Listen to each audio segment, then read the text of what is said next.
the housing market's getting ready to take off and you feel like you have missed the boat because the market has not crashed like you thought it would, or the property values have not come down as much as it has, and the interest rates have been higher than they would if you would have bought in 2022. That's the common lie that a lot of people are believing in, and they have completely given up hope. Today, we're going to talk about what's going to happen. What's going on with the real estate market? Did you really miss out? If you got out of the market in 2022, should you really give up hope? There's been many opportunities, and I am going to go into some of those, but we're also going to dissect the data from what the housing market was like in 2022 and what is it like today, at least here in the Treasure Valley. Talking to a handful of you, you've reached out, and some of you have felt like you have missed out on the opportunity. And today we're going to look at this. I just want to show you, before we get into the actual real life data, I want to show you some of the opportunities that presented themselves between 2022 and now. Mainly, they've presented themselves in this year or right before 2024. I just want to encourage you guys that if you are wanting to get in the housing market, if you're wanting to buy a house, you have to be prepared. You have to know what you're looking for.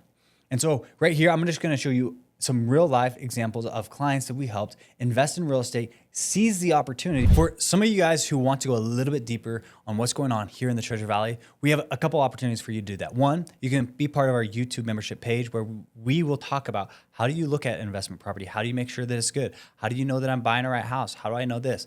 The other thing too is we're going to send out a monthly newsletter that you can sign up for. So make sure if you want to go deeper and you want to know more specifically about the Treasure Valley market, make sure you fill out the link below. This particular property was almost 5 acres.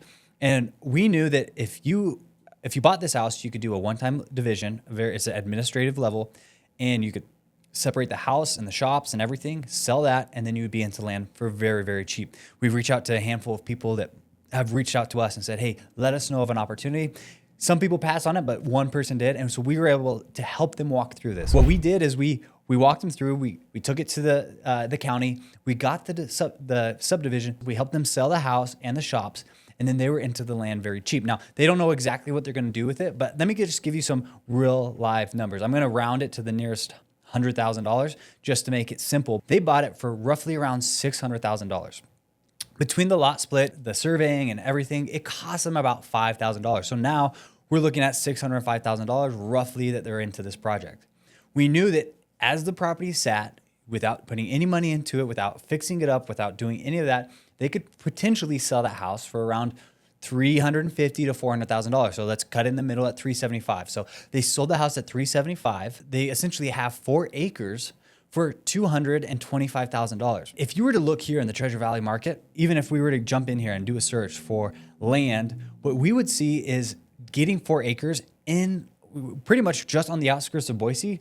You're not going to be able to touch anything for less than probably $500,000. But just to make sure, let's look at it real quick. I'm coming in here and I'm going to do a quick search just so that you can see the opportunity that this client of ours was able to capitalize on, because they were waiting for an opportunity, and when the opportunity presented themselves, they jumped on it. Land that they have left is right around 3 acres. Is just right around 4 acres because they sold 1 acre with the property. So we're gonna look in Boise, mainly the Boise area, because in the Treasure Valley you have mountain properties, but then you don't have that many properties inside the greater Boise area. So let me get through some of these mountain properties. Now we're into what I would call is like the city area or the outskirts of the city and the county. In Meridian, there's a 6 acre piece right now for $550,000. So our clients are ahead by almost $300,000. There's another piece right here in Meridian for $570,000. So again, $300,000. So what happened here, and I just want to clarify what happened, is because there was opportunities and these clients were ready to jump when the opportunity presented itself. This particular person, they needed to sell the house and they wanted to sell it by a specific time. They were negotiating with another buyer and then our buyers. And because we were able to come in and close a little bit faster, we were able to get it at a better price because they really wanted it sold by that time frame. They picked it up for $600,000, and you know the rest of the steps. They end up selling the house, they get the land, and so now they're sitting in a really good position. If they wanted to turn around and sell it based off of just a quick overglance of the market, they could probably sell it for $500,000-$600,000, and that doesn't include if they were to develop this, which is a completely different story for completely different times. You have to be ready for the opportunities. And I know some of you guys are like, man, I've been waiting, and I just feel like I should have bought in 22 because interest rates were a little bit lower. The houses haven't corrected that much.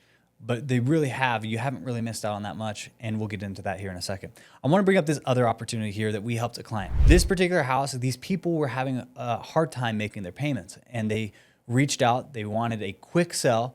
We did not represent the seller on this. We just helped out the buyer getting this opportunity. So they reached out and they said, hey, listen, it's in rough shape. We need to sell this house fast and it needs to close. So this particular property, they were able to pick it up for $245,000. The beauty about this is this particular house is a 3-bedroom, 2-bath house in Nampa. And with the house being fully rehabbed, it's probably worth around $350,000. So if they picked it up for 2.5, even let's say they bought it for $275,000, they are ahead by $75,000 when they bought this. Sure, they're gonna have to do some repairs. It was pretty beat up. And so let's say they just put $20,000 into it. They're still ahead almost 20% on this market because an opportunity presented themselves. They were ready and they jumped on it. So those of you guys who've been waiting and you're like, man, I just feel like I've missed. I want to give up. Don't give up yet. You have to be prepared and ready to jump on something when it presents itself. I was just walking through Lowe's on Sunday and I ran into somebody who watches our channel and she said, me and my husband, we just kind of gave up on buying a house. But that makes me sad. Don't give up. Just be prepared because opportunities will present themselves and they are going to continue to present themselves. Which leads me into this next section. We're going to talk about what is the housing market like? Where is it at as far as the median household price? How is the buyer like? Is there an influx of buyers? Is there an influx of sellers? What is kind of the temperature of the Treasure Valley housing market? I'm going to use September stats. This is from the Boise Regional Realtors. But what I want to show you is from 2022 to 2023, and then from 23 to 24, and this is September stats. And then I'm going to give you some just real life boots on the ground experience. In 2022 in Canyon County, we saw that the median sales price was $427. And then in 2023, it dropped to $415 or $416. Now, when we jump over to 2024 currently, so a month ago, it was only at $424,000. So a 2% increase. Now, what I need you guys to remember is when it's time for you to go and sell a house, you normally have to pay anywhere from 3%, maybe you can get as low as 2%, anywhere upwards to 7 or 8% in your closing costs. So if you were to buy a house and you were to buy it in 2022 in Canyon County and you were to sell it today, there's a good chance that you're going to have to bring money to the table to make up the difference for what you owe on the house versus what you could sell. Or you might take a loss if you put down a big down payment. For those of you guys who feel like you've missed out on the opportunity to buy a house, you haven't missed out. I feel like you're far more ahead because you chose to wait. Now that's my opinion based off of these numbers that I see. Because the other thing that we look at is we look at the month supply of inventory. So in September of 23, at the end of the month, there was 2.2 months worth of supply on the market. Now in 2024, there's 3 months worth of supply. In a quick overview, what that means is if all the buyers in the market were to, and no more houses came on the market, how long would it take for all the buyers in the market to eat up all the inventory? Now, this doesn't include the shadow inventory that builders have that they don't want to list yet. This doesn't include the shadow inventory where builders flip their house and turn it into rentals versus selling it because they couldn't sell it. This is just the active listings that are currently on the market, and it would take 3 months compared to a year ago. It would take 2.2 months. So you can see that the supply is growing and the buyer demand is slowing down a little bit. The other thing that we like to look at is how many homes have sold year to date. And year to date from 2023, and this is just Canyon County, we'll get into Ada County here in a minute, but in 2023, what we see is there was 3,500 homes and some change that sold year to date in 2023. Well, there isn't a big change. We're talking about maybe a 40 home change in year to date from 2024. This year to date, there's been a 40 unit change as how many more homes have sold. So the buyer demand hasn't increased, and we aren't seeing a huge influx of buyers like we would have maybe in 2020 and 2021 when prices shot through the roof. I don't feel like you've missed out that much, especially if you're looking in Nampa, Caldwell, Middleton, Ada County, September of Ada County of 22 to September of 23. The median sales price was $540,000, and in September of 2023, it dropped almost 1% down to $535,000. So there was a decrease. Boise Regional Realtors might have had a small glitch because they're showing that the 2023 number was 540 on this particular page, but on the previous page it was 535. So there's a zero going straight across the board. There was a zero change. But now let's look at the month supply. And then let's also look at the year to date. So month supply of inventory in 23 of September in Ada County. So this is Boise, Star, Eagle, Meridian. It was 2.4 months supply in 23, and now we're at 2.7. So we see an increase. Let's look at the number of units sold. So here in 23, there was almost 5,900 homes sold. Now in 2024, it's 61. So there is an increase. Right now, they're saying it's a 4% increase of how many buyers, but it looks like we have more supply, especially since the months of supply, the absorption rate has been increasing. The other thing that I want to look at that I think you guys should also pay attention to is days on market, inventory, and then pending sales. So for Ada County, the days on market increased 23%. The average days on market were 35, and now they're sitting at 43. The average pending sales were at 845, and now they're sitting at 1,200. So that is a pretty big increase. So I'm assuming in October, when these reports come out here in a couple of days, we're going to see a bigger increase in the number of homes sold. But our inventory is also increasing by 10%. Now, if this number of pending sales continues to climb, and this number of inventory does not climb at the rate that the pending sales do, then we're going to see potentially homes getting maybe bid up. But right now, we haven't seen many homes getting in bidding wars. Some of the things that we've experienced is, we may have listed a house and it got multiple offers. But these multiple offers typically don't go over list price. Most of the time, you get a buyer that comes in and they're going to come in at like maybe $5,000 under. Maybe they're asking for $20,000 in seller concessions.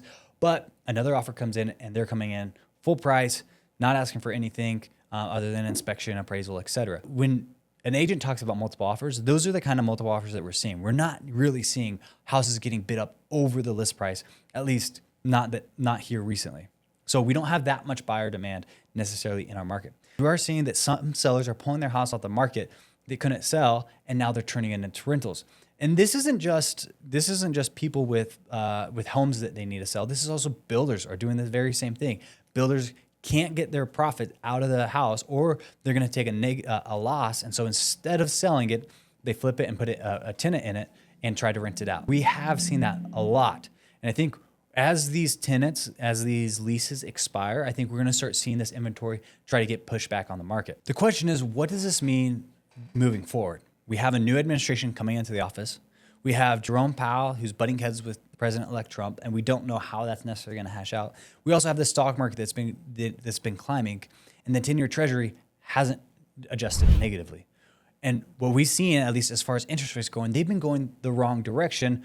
Well, at least the wrong direction, as some of you might have put it, because they're increasing rather than decreasing. We've kind of seen the wrong thing going when people were hoping for interest rates to drop.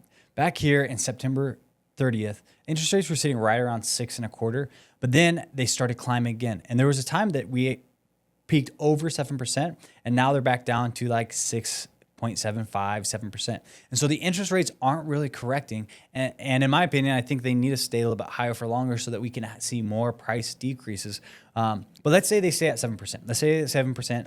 Trump and Powell just keep butting heads, and Trump can't get Powell out and have a different Fed chair in there.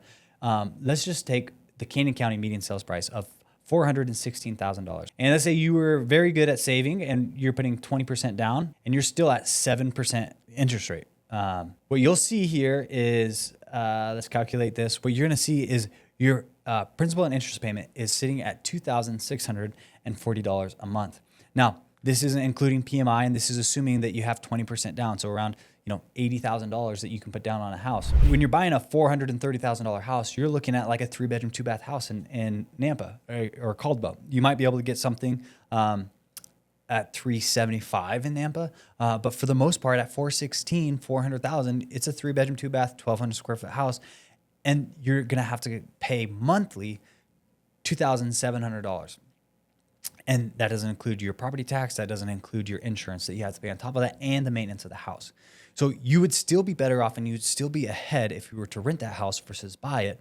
Although, yes, it is not your house. I bring that up for this main point. This main point is people. Remember, all these people that bought with a 3-2-1 rate buy down or a 2-1 rate buy down, they expected by 2024 the interest rates would be down to 5%, 4.5%, and they could refinance. But now these 3-2-1 buy downs, these 2-1 buy downs are maturing to their full payment, and people are hurting. And they've tried to sell their house. We've had consultations with people that they would like to sell their house, but they can't sell their house because they don't have money to come to the table, and they're going to have to short sell. And yes, short sales are coming back. We are helping people buy short sales. We are helping people sell short sales right now. The reality is the longer these rates stay high, the harder it is for buyers or people who bought in 22 and 23 to keep up with their payments. And if this stress keeps happening in our market, I think we're going to see more opportunities coming. And that's why it's super important for you guys to be ready, to be prepared, to jump on opportunities when they come, and not just give up, not just give up hope, but be smart, plan, and be ready for action.